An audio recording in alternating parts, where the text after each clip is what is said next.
So I don't think I have any other way to start this except by saying, "Hi, Alan. Hi, William. How are you doing?" Good. How are you? I'm doing great. So, Alan, 10 years ago we started Utopia Opera. How does that feel? It's been terrific 10 years, even though I wasn't during the last about five, I haven't been able to perform as much as I'd like to with you. That's true, but the thing is, you've always been our mascot, Yes. haven't you? It's been the point that Alan Smulen, Alan Gordon Smulen is really the heart of the company. You're currently our picture on Facebook. And we'll get into the origins and legacy of the BOAR as we go. But I wanted to ask you some questions. A little bit of quiz, Yeah. Alan. A little bit of pandemic interview quiz. Alan, where did we first meet? We met at a bar, I believe it was called Schlante, Yeah, Slancha. an Irish bar. That's right. You were doing interviews about the singers at Amato. We had just closed and we were cleaning out the theater, and you came and were doing interviews with us. That's right. So I met Nathan Hull in September of 2009, and this is in that period where Amato was ending and Amore Opera was starting, basically from people from Amato. And Nathan saw me at the GNS Society and said, "You don't look old. Come to this meeting." And I was in film school, so he said, "Please bring your camera." And I filmed. I had no equipment. I had one little camera, and in fact, you said interviews, which is generous because you were the only interview that I have. I didn't know that. What this means, though, is I have footage of the first second we ever spoke to each other. That's true. So I'm going to show that to you. Have I ever shown this to you before? I don't think so. I don't think so either. I think it's really just sat on my computer. Put it on Facebook or on any. Well, as you'll see in just a moment, the footage I have is not really. It wasn't really usable. I think Nathan hoped that this would be a documentary at some point, and me as a little brat with no audio equipment in a loud bar where no one knew I was going to be walking around with a camera, and no one knew who I was in the first place. Anyway, here's the first clip. The first clip. Let's see. Can you see that? Oh, barely. That's fine. I think that's by design. Red shirt. You can see. Okay, you can see you. Here's the first 5 seconds of our lives together. Mm-hmm.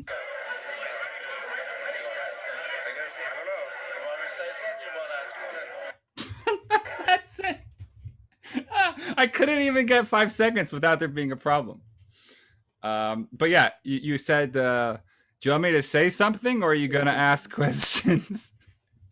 It's because I think I just shoved the camera in your face and went, "Alan," probably I guessed your name. "Alan, say something." But now, we started over, and this is the only interview I have, and we will watch. These are my eyes looking at you for the first time. I'm Alan Smulen.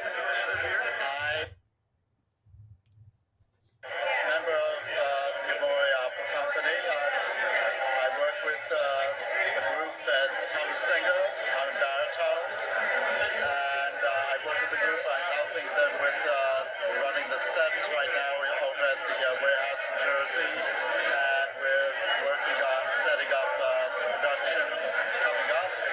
At the moment, I'm giving out instructions for how to set up right now. Yes. And these aren't going to waste. So, That's it. Yeah. That was great. Thanks, Alan. What did that make you feel? Did you feel like if that was in a documentary, it would have been compelling cinema? Yeah, actually, yes. Why is that? I was surprised that I was talking about that I was giving out instructions of what to do to go out to the warehouse. Is that what was on those? Drinking at the time. Yeah, well, Nathan had just given a big speech, and then it became this whole process about like everybody, what's going to happen next. And I spoke to a few people, but you were the only person I got on camera, and I think it's because you seemed game, and also you were probably you were also like me walking around doing something. And you hear my voice there. That is a rare recorded instance of my voice before my adenoids and tonsils were removed. And so anybody who rewinds back can hear the difference. That Yeah. piece of paper you handed me changed my life because at the time I was just expecting to do video stuff. And then I ended up going to the warehouse. Right. And we probably went to the warehouse together at some point then. Yeah. And So that where was the same night that Nathan fell off the truck. what? They were packing the truck, the last truck, to the warehouse, and he fell down and got hurt. Well, how did he do that? He claims he was being clumsy and didn't watch where he was stepping.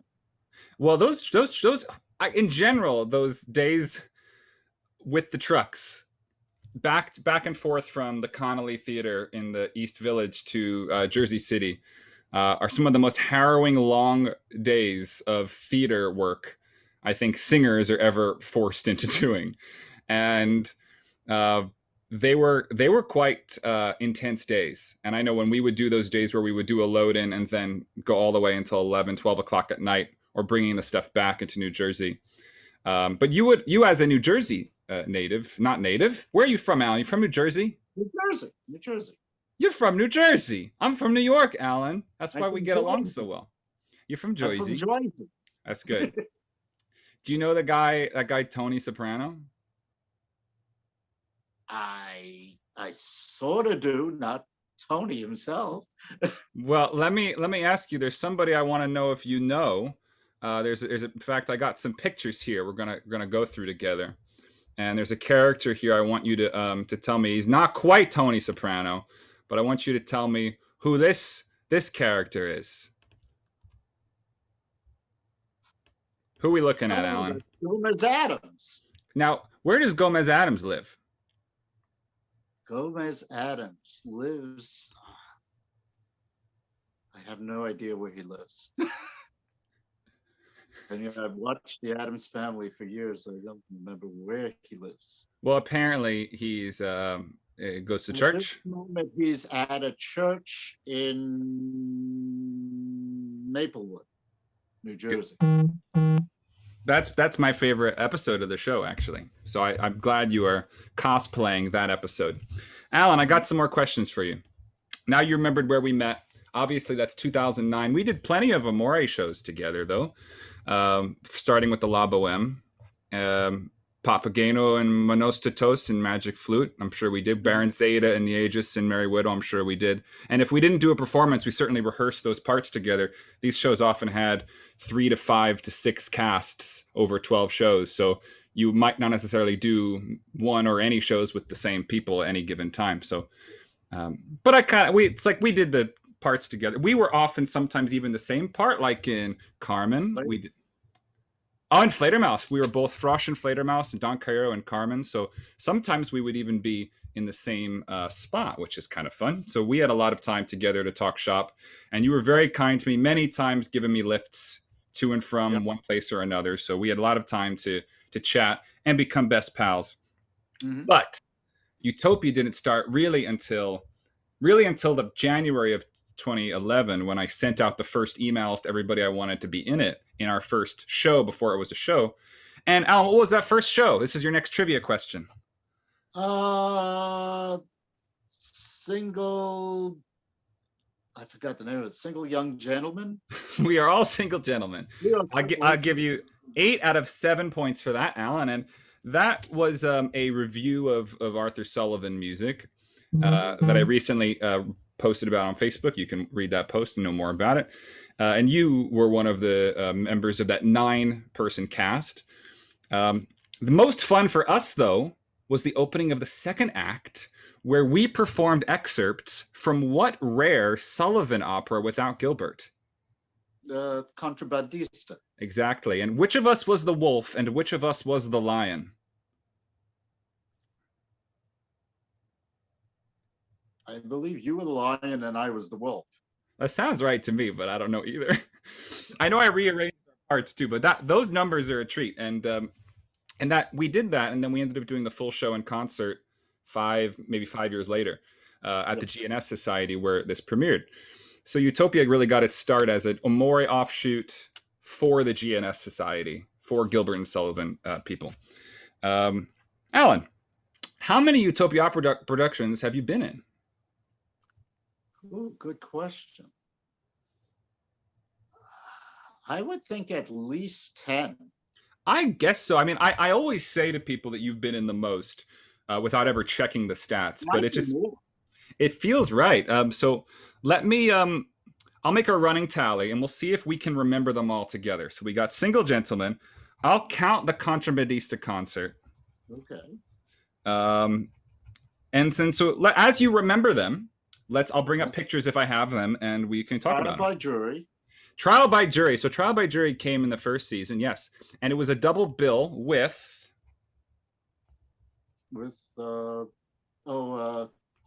it's with the third act of Tales of Hoffman. Third act according to who, Alan? Who's it the third act? It's either the second or the third act. Yes, exactly. And what were your roles in each show? I was Chris Bell, the father, in the Antonia Act.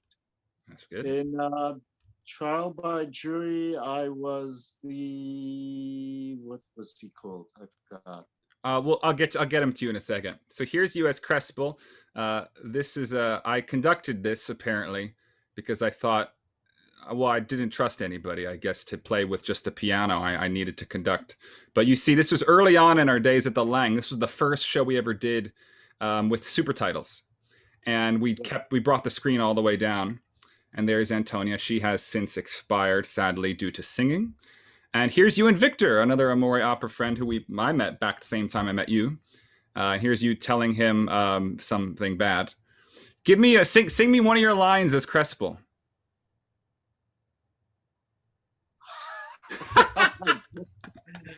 What's your first line? You come in and you sing Malheureux enfant. Oh, Malheureux enfant. Yeah, of course. And then Then mon enfant, Antonia. That part's really good too. You come in and she dies. And then I have a Trial here as well. There's a couple of good pictures of Trial. Is that the foreman? It is the foreman of the jury. And I was the counsel here, so I was mad at you because I was trying to get my case across in the trial. This was in one of your Beard eras, because this may have been maybe around Traviata. I don't know if that's Traviata, because before that I had done Trovatore for Verismo Opera in New Jersey, and we were required to grow beards. That's right. So here's us. What scene of Traviata is this at Amore Opera? This one is this is Act 2, Scene 3, or Act 3, whichever you want to call it. This is such a fun game to play with these operas that have very confusing distributions of acts and scenes that are different every time. Angry with Alfredo. Yeah, I'm going to challenge him to a duel. Yeah. This is a good scene. So we had a lot of fun with this one, and you were an excellent Baron. I had a lot of fun singing the same parts as you sometimes, but not all the time as the Marquis. So that was Trial. Here's another picture from Trial. I think this is actually in the bows, as we are clearly out of character. I'm not grumpy with you anymore. And while we're thinking of the old Amore days, here's one of my favorite pictures of us. Merry Widow. I do not believe I'm a character in this. I think I may be maybe one of the guys. I'm not Nieges, I don't think. It doesn't matter. I had the same suit every night. But you know, this is kind of spooky to kind of think about. You know, what is this character doing? I've never known. But you've got a plot. What are you asking the Merry Widow about here? Oh my. Let's see. That looks like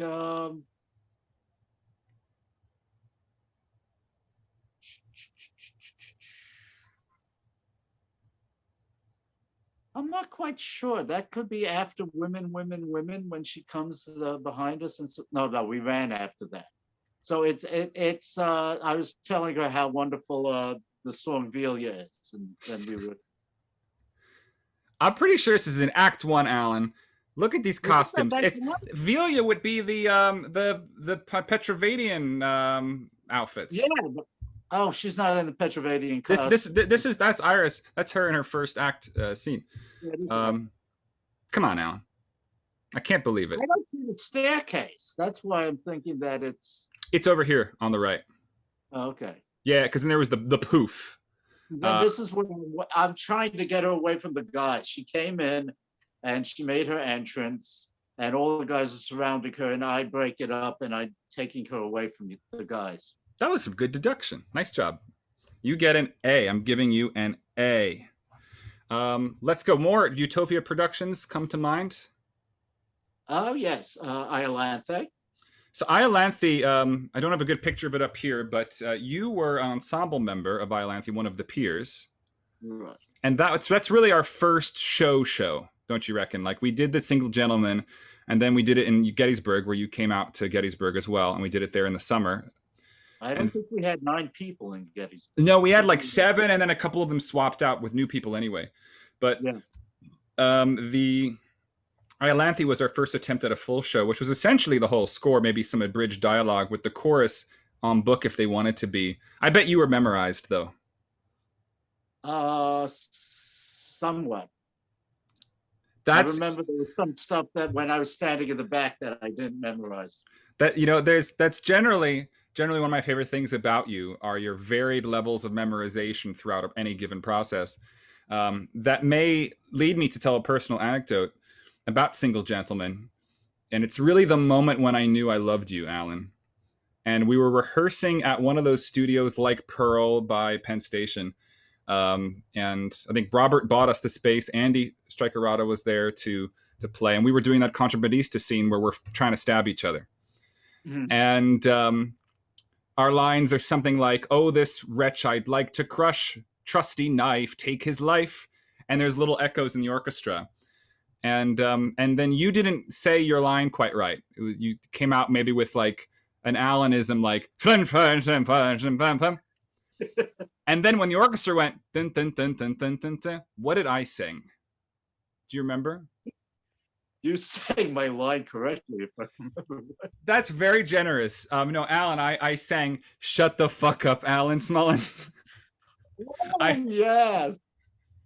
And I think that was a very risky thing to do in a rehearsal room, to swear and to insult a fellow performer while remaining in character, apparently. But then you started to laugh, and then I knew. And then I knew we were in love. I knew that it was meant to be. So I was always very happy with that. And every time I hear that music, I think of "Shut the fuck up, Alan Smullen." I probably couldn't have sung. At that moment, that's the way I felt about myself. Oh, Alan. Well, the good news is he doesn't remember the words. He should just keep his mouth shut. The good news is, anytime you or anyone who is as funny as you when they makes a mistake, it makes the room happy. And one reason you became a mascot is if you made a boo-boo in rehearsal, it was funny. There are people who made mistakes in rehearsal who stress the room out, right? Who someone could make a mistake and the room gets kind of like, ooh, the person is now hard on themselves and they lash out at the room. Alan making a mistake, like, it's like a guy drops a bunch of custard pies. It's so funny. It's because like you are our lovable mascot. And at the end of the day, when we get on stage, you can come out there and be in a dramatic scene like this and really nail it and bring us to tears. So if we... Well, I try very hard to make sure I make the mistakes during rehearsal. You always try hard to make mistakes during rehearsal. That's true. It's to get them out of my system before the performance. Oh yeah, and one thing that you helped me get is a position where our rehearsals could be loose and fun. Where as much as I enjoyed our time at Amore, I think I wanted to get a better product as much as I could through goofiness that helped the room forward. And I think over time I probably sharpened that skill to make us more focused. But we have a lot of fun sometimes, I think. And if we're not having fun, there's no reason to be at rehearsal. Sure. All right, give me another show. Any other shows coming to mind? Oh yeah, Gondoliers. This is a good one. What was your character in Gondoliers, Alan? Antonio. Antonio. And what was your big song? What's the? You're singing it right here. I know. Is this the shirt you wore when we met each other? Yeah, I think that's the same shirt. Nice. It's in the key of D major in 6/8.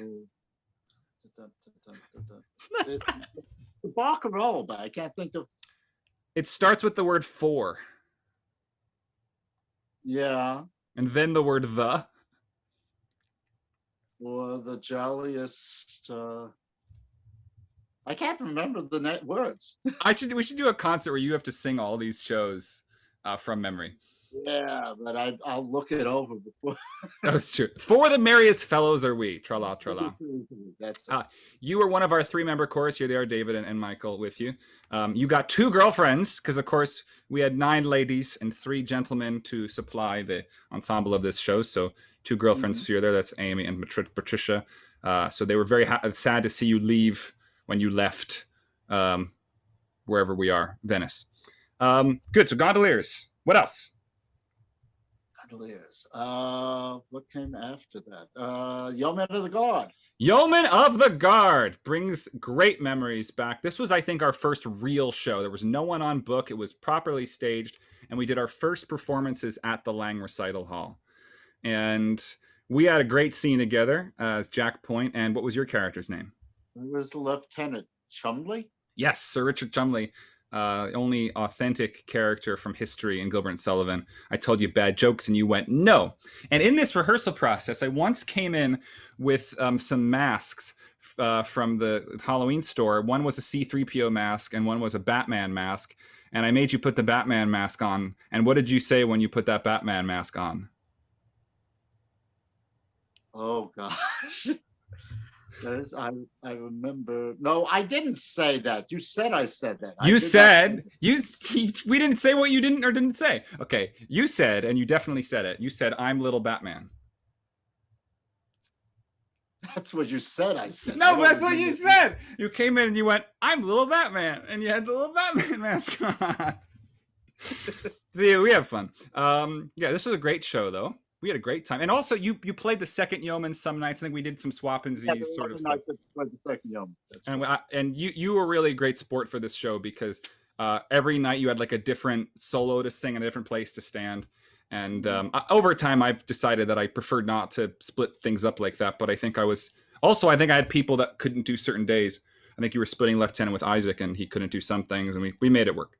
So Yeoman was a great time, and then we did bring Yeoman back a few years after that. I won't count those as in separates, but you were back with us doing Yeoman again in 2015 when we repeated it. Yep.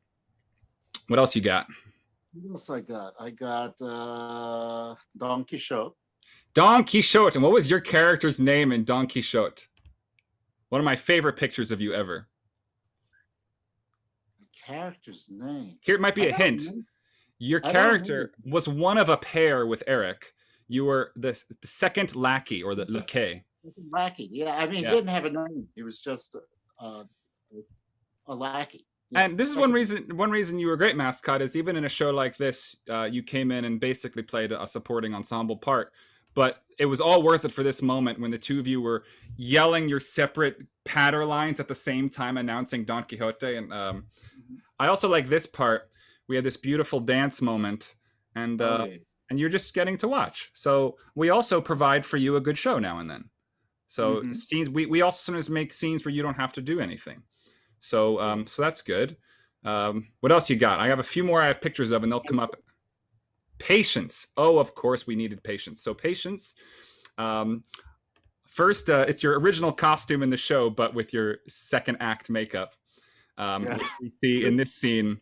One of my favorite scenes we've ever done. To quote my friend Shane McGargle, who did Single Gentleman with us that first time, he said, "The funniest laugh in all of Gilbert and Sullivan, the most sure laugh you can have, is this scene when these three guys come on, the dragoons, the soldiers come on as aesthetics. And as we went for a hipster theme, we made them kind of hipstery, but you kind of misread the memo and kind of became a hippie. But that's sort of... I remember you weren't crazy about my concept of what I wanted to do. And then What all did of you... a sudden you joke that I saw in it. Wait, was this was your concept? Yeah. Oh, then I love it. Good job. I walked in like that. You said, that's not hipster. I think I'm an older guy and I thought you meant hippie, right? And then I think the light bulb went off that you doing that makes so much sense for this character, especially compared to Matt and in this case Nathan. And get my joke. Well, yes, I'm not a very clever person, Alan, and sometimes I'm very slow. So let me open up that scene. I loved it. Oh my gosh, this scene. So I'm opening up the moment from this show. Here we go. This is your delivery of the line, "I don't think we shall be struck so," which is my favorite line delivery you've ever given. I can't help thinking we're a little stiff at it. It would be extremely awkward if we were to be struck so. I don't think we shall be struck so. Perhaps we're... That's it. That's all I wanted to show. That part is so funny. And you were holding that pose, and then you said your line, and you turned, you swiveled. How'd you like that? Was that a good memory? Oh, that was good. I really was surprised how stiff I was. I mean, it's appropriate for the moment, the character. Exactly right. Exactly right. And since then, in fact, 2 years ago, I played this part. Finally, I never played the Colonel, and I played it in Britain at our little festival we do, and I did exactly this. I did it exactly the way you did it, which is I get things stuck in my head like that, and they don't go away. There's another picture from Patience in here, which anybody who knows the company has seen a million times, if I can find it. Yeah, it's too good. This is a photo by Bryn Maurice. It's by the best photo of a show I think we've ever had. Everything just lines up. The only real shame is we can't see Martin. He must be in the back somewhere. Was Martin in that scene? He shouldn't be in that. No, this is the very end because he has a line. He sings. Oh, that's right. He does. He's here with Denise with Patience, but so anybody in this shot is forever immortalized because they show up in every press release we do as like an indication of what the kind of company's MO is: chaotic fun. Okay, so we got Patience, and we had Quichotte. I'm thinking I'm missing something. I'm getting ready to go into Freischutz. Well, there it is. Let's just go into it now. What was your character in Freischutz, Alan? My character in Freischutz was it was chorus. I was understudying for I forgot his name. Starts with a K. It's right here in the scene with you. It was Killian. And here you're congratulating him for having shot the star at the top of the show. And but more importantly, it was the debut of the BOAR. Tell me how the BOAR came about. It was part of the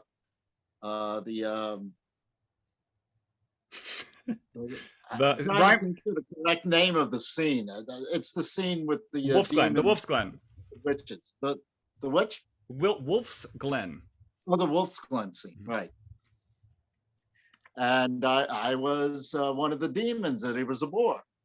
Yeah, we had that rehearsal. All the lights were off, and everybody in the ensemble was in there. And there's like 9 vignettes. There's like a bunch of soldiers come to life. There's like bats. There's the horse, and I knew I wanted the BOAR to run around. It's in the score that like a BOAR one runs around, and I asked the room who could do a BOAR impression. And I did the best impression. Well, you did I think it was almost like the definitive first and only impression. And I'd like to see if we could do it again now. Would that be okay? Yeah, sure. All right, let's hear it.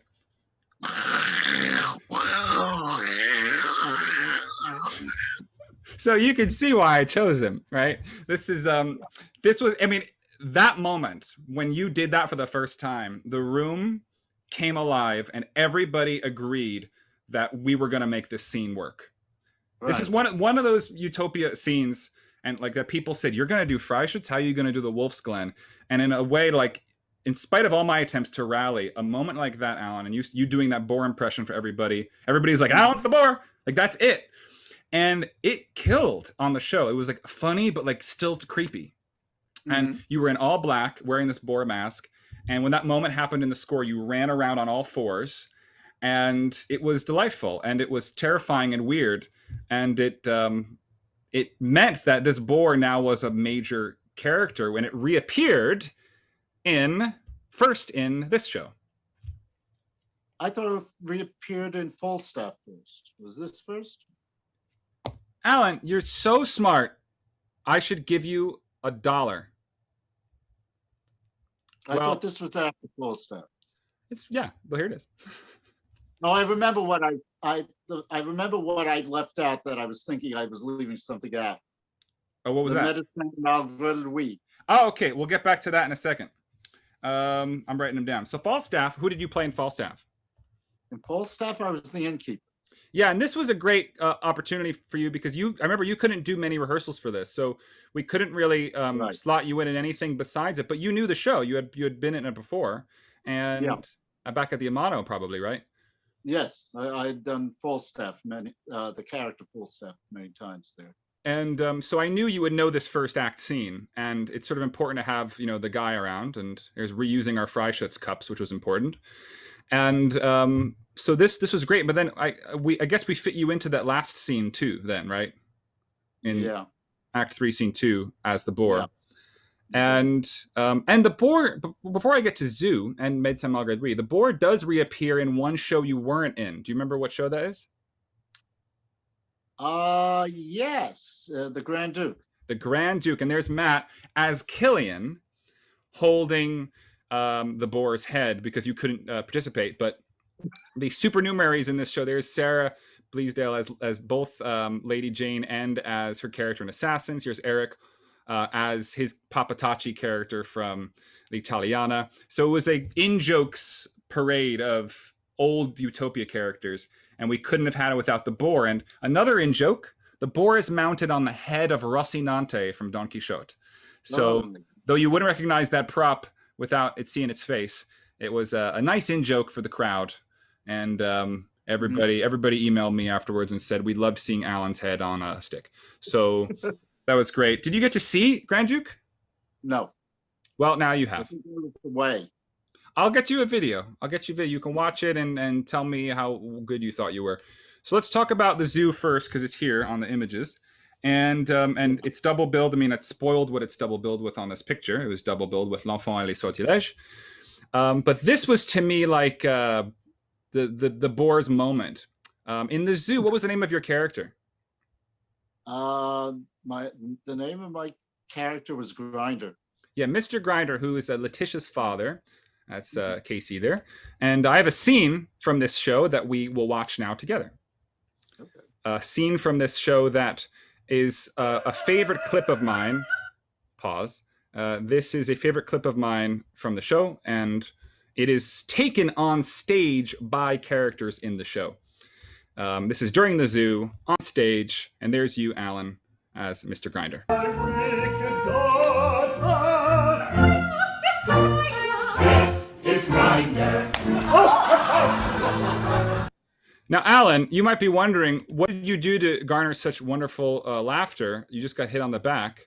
I regret to tell you, it was Eric downstage holding up his phone with the app grinder that got the laugh. Alan, what is the app grinder? I want a full report from you as to the app grinder and what it does. The app grinder, from what I've heard, is some kind of gay dating service or something. I'm not quite sure.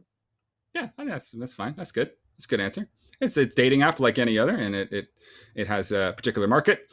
And Eric's character displayed the app in a way that Eric knew would get a laugh at the while the chorus sang, "Yes, it's Grinder." Only in New York can these jokes land, so we decided to make it work. And plus, only in a 140-seat theater. But I still love the moment of the whack, and it's l'enfant.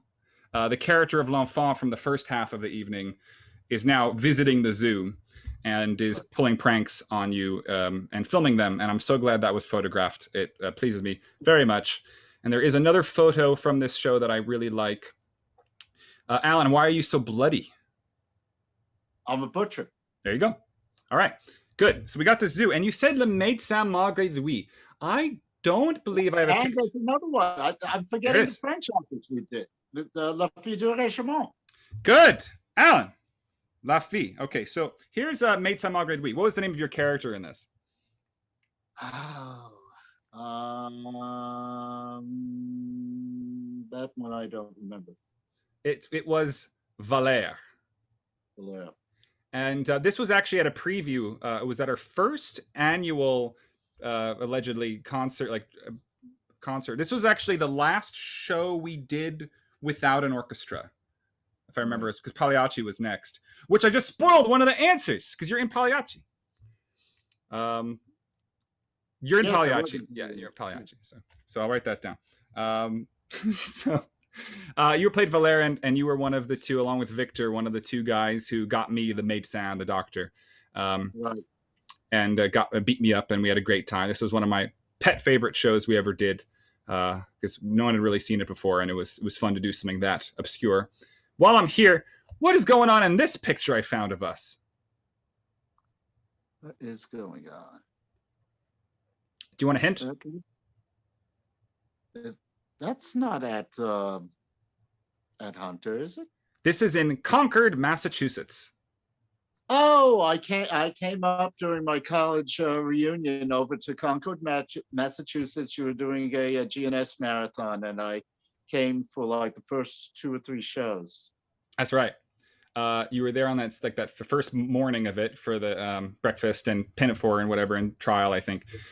And it was fun because it was like suddenly Alan was there. I had driven all the way from Long Island at the time where my car lived, and it was great to have my Alan there. And I found this picture which I didn't know existed until I looked at our Facebook friendship and found it and went, oh look, it's a nice memory. I didn't know it existed either. So I'll go through the rest of the pictures and probably uncover the rest of the stuff. Here is a great moment from La Fille. Again, this was at one of our concerts. You see, it's at Opera America. And here's the same moment, this time with Heidi instead of Patricia at Hunter. This is the, well, you tell me when it is. When is this scene? This is, well, it's the lesson scene, and this is where she gets frustrated and torses the music. Yeah, this was a blast. Sarah Bleasdale and I swapped these roles, and so the night I did this with you, I was Hortensius and not the Madame, and so I got to get thrown around by you, which I always really enjoyed.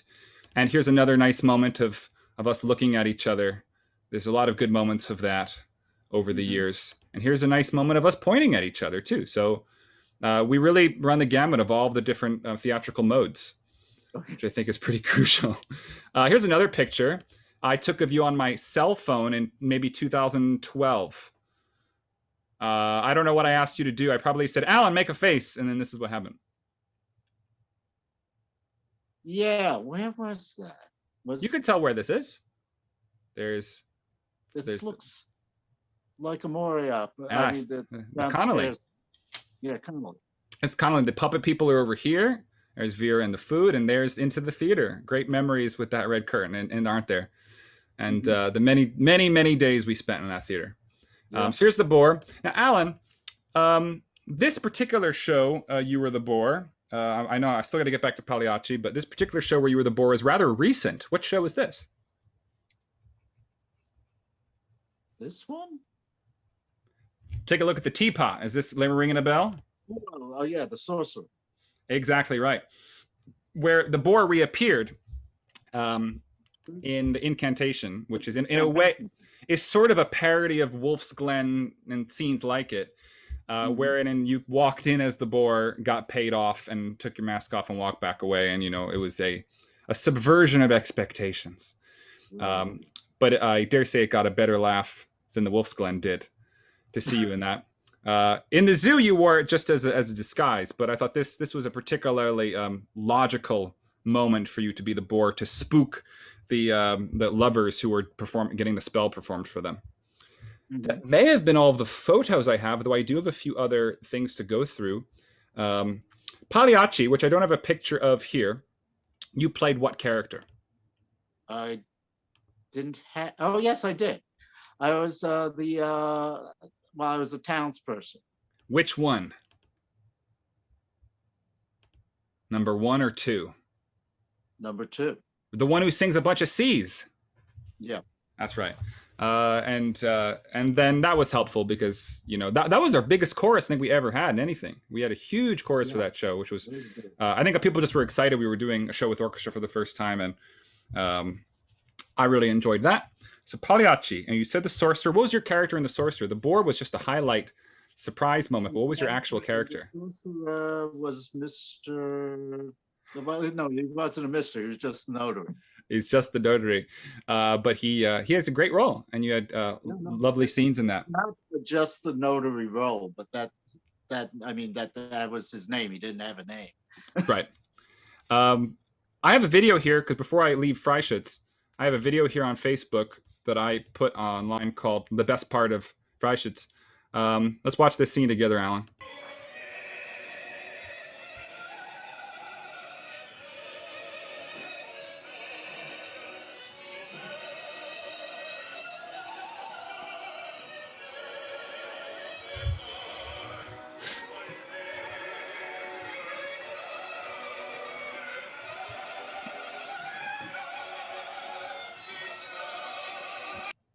What do you think about that scene? Just chilling out while they're singing. That's awesome. There's really nothing like watching the people who are just in a scene, who are in the back, in a moment where it's a stand and sing moment. It's real hard, and it's the beautiful finale. And I thought you gave it the gravitas it deserved. So we also had a concert of a Sullivan choral piece that you were in. The Martyr of Antioch. Yeah, so and I count that was one of our 4 productions that year, so that is one of our shows, and considering it took a lot of effort to put on, I'll count it, and you would have been one of our stalwart basses in that. Right. Oh, I don't have a role, but that was another bass part. So let's see. I have now 1, 2, 3, 4, 5, 6, 7, 8, 9, 10, 11, 12, 13, 14, 15. 15. So if I take a quick look. I'll look at our website because that's the only way I can remember what shows we've done at this point. I'll just do a quick scan of anything to see if anything comes up that I didn't mention. Of course, there are plenty of shows we can say, oh, I wish Alan was in that, and I have questions about that, but I don't believe. And I can see some of these are like, oh, I remember maybe I asked you for something and maybe you couldn't do it. Moments like that are not uncommon, I regret to say, but not everybody could be in every show. Nope. Italiano was one I think that's it. I think we got them all. 15. Now, I have a couple other questions, and then we'll end on something kind of silly. What was there another show of the ones you didn't do that you would have most wanted to be in, or one that you wish you could have done? L'Italiana. Yeah, I think that would have been great. It would have been such a good fit for that. We had been talking about. I had done parts of Taddeo before, so we were talking about doing that at the time. The dates didn't match up with my schedule. It was hard, and that was, I think, what our second to last show with only 2 performances. And I think when we did Ariadne the following spring, that really opened us up to make it like a more of a concrete event to do. What was your favorite show out of all of those? The ones all we just mentioned. Is there one that sticks out as your favorite? La Fille, yeah. I think that that gave you the most latitude to have fun, and especially because I knew writing the dialogue that you would be saying it. I knew that I'd get a lot of funny line deliveries out of that. Do you have a least favorite? Do you have one that you like? I'm sure they were all a hoot, but is there one that you're like you look back on as like the most annoying favor you did me? The most annoying favor. Oh, okay. At least, what was your least favorite? Just what I will have no hard feelings on whatever choice you have. Well, I don't know if that's not my least favorite. The Medicine Malgo Louis. Well, yeah, I think in a lot of ways that was one of our more stressful shows. You know, it was one of the most stressful shows we did. There was a lot of work we had to put in a limited amount of time. Yeah. I think that was a very obvious symptom of my early problem of thinking that everybody could put as much time into it as I could. Because I had very little to do, and I was In those days, you didn't sleep. well, I didn't sleep, that's true. And I had like 7 hours of college a week, and then I just spent the rest of it I learned all the music for all the shows we did like months ahead of time, and then said, okay, everybody, let's do the show. I learned it already. Which is what leads to moments like "Shut the fuck up, Alan Smulen," which I'm glad to say that I've backed off. I've gotten more humble over the years and would no longer say something so cruel. You'll be happy to know, though, I mean, there's always an Alan in our shows. Even if you're not there, and the people that know you will be like, oh, they're the Alan this show. And that's important because you're never someone else. You're always the Alan. No one else, you can't have a second Alan if you're there. But you can't have a show without an Alan. And even though the other Alans are second best, I mean, they're still living in your memory. I think everybody in Pirates will know that Dan was the Alan. That's all for the Pirates people out there. And you were, well, Dan will know. What was it? Now you were in a show. You were in a show that we were rehearsing when the pandemic hit, which if all goes well, and we will have you in that show again when we come back. What was that show? The April Fool's Carmen. Yes, the April Fool's Carmen, which would have been 1 year ago today if you're watching this on April Fool's Day in 2021. Otherwise, it is not that. But you would have been, as the program stated, introducing Alan Gordon Smulen as Morales, which would have been your first opera appearance, I believe, in our show. At least that would have been the gag. Now I've spoiled the gag. But we didn't really get to rehearse your scene, so you don't really know what you had. We never got to my stuff. We staged about 75% of the show once, and then the pandemic. So a lot of it will probably just get reconstructed. Some of it will change, but that's a scene that I have exact bits in mind for. Like, what am I going to make Alan do?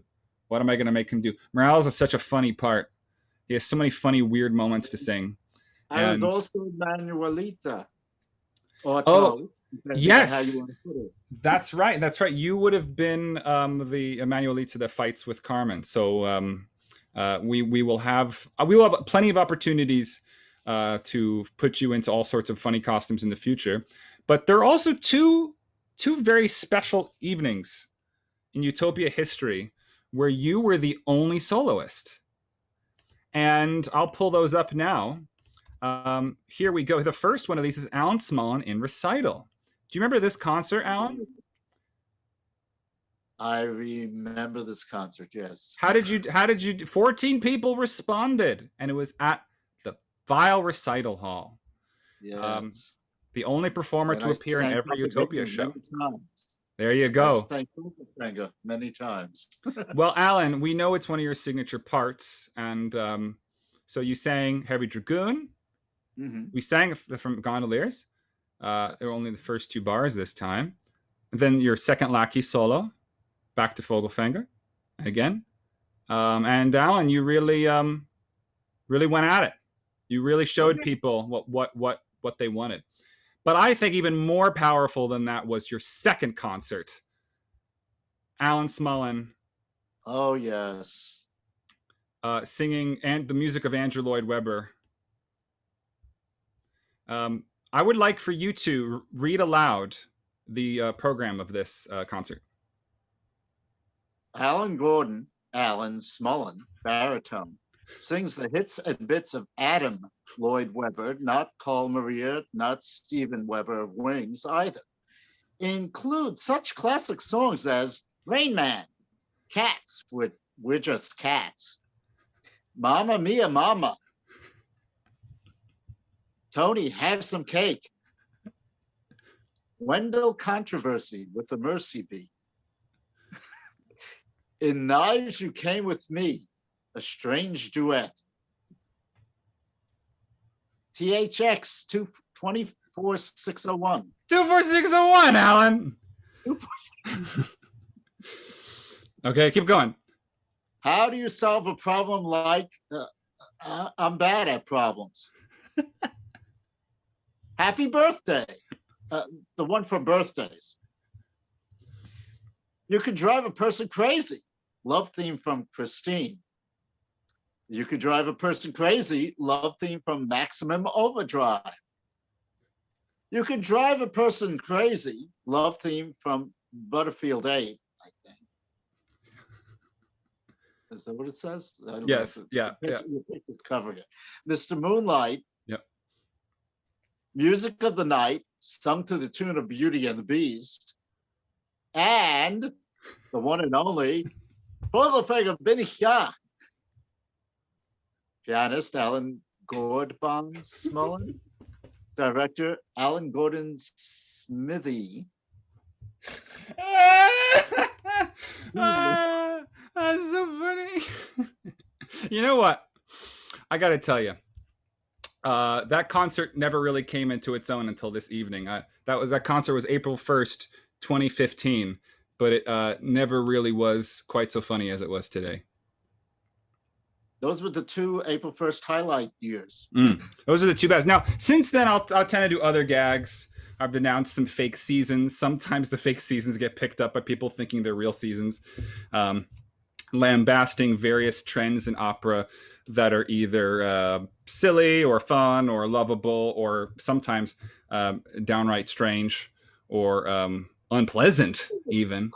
People would call me and ask me if we're really doing that. I'm like, what day did it come out on? It's a tricky day, you know. I think that as time goes on, I think that there's a little bell curve on irony and sarcasm, and it's starting to dwindle again. And I think we're all appreciating in genuine ideas, genuine thought. We're all in a place where April Fool's isn't quite as funny as it used to be, and I think that people get tired of getting their chain yanked a little bit, and I get it. And that's one reason I wanted to have this conversation with you today, which is not a fool. No one's being fooled here. We had a real great time, and I don't have any other notes here. Let me just check. No, I think that was it. Otherwise, I figured I'd ask you: is there any other show you've never gotten to do that you want to do?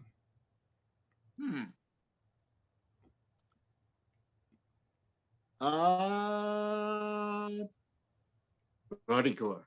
Yeah. Well, Rudigor is one of, I think, 3 or 4 GNS shows we've never done, and it would certainly pop up at some point if we get back in the habit. So I'll certainly remember that. I'll put your resume on my bedside table, and we'll talk about it. We'll find a spot. You know, there's never a show where we put together where we don't sit and go, "Where's Alan?" And then, as you've intimated, there have been more times than where we've emailed you and you haven't been available than you have in the more recent past. And it'll be very nice to see if that changes, as it seemed like it was about to change when the pandemic started. We might have had more of you than less, but yeah, we have less of everybody. So it's a sort of a sad situation. We're going to honestly, we're going to have to see, because right now the job that they've given me is an at-home job, which means once again I'm not in the city. Yeah, maybe we just got to go out to New Jersey. If I ever get back to the other job and I'm in the city when everything gets back to normal, let's be fine again. Excellent. So you're in New Jersey. I see you got a very picturesque view there. Where are you there now? I see a little actually waterfall in Pennsylvania. Yeah, at Dingman's Falls. Ah, good. That's where you are right now, then. Yes. And it sounds very quiet. Yeah. Still. And I see you put some graffiti there. I see Haley and a heart and B and J. Are those friends of yours? No. You don't have friends that would graffiti a bridge? No. Yeah, that's okay. That's all right. You know, that it's up to you, Alan. Whatever you want to do. It's your world. Anyway, I'm glad to talk to you today, Alan, and it's been so lovely. I've had so many nice memories. I don't think I have any other questions. Do you have any questions for me? No. I don't have any answers. So I think that's Everything that I have a question for is up in the air until we get over with COVID. ain't that the truth, my friend? Well, I wish you the best. I hope you get $1 billion, So do I. and I love you very much. Well, it's great talking to you. It's a lot of fun. And I'm looking forward to getting back to work as soon as we can. And, I need to do that, Carmen. Carmen's the first thing on my mind when we get back. So hopefully that could be the first thing we can do. And I love you very much. Love you too, Bill. That's all I wanted. That's all I wanted. Good night.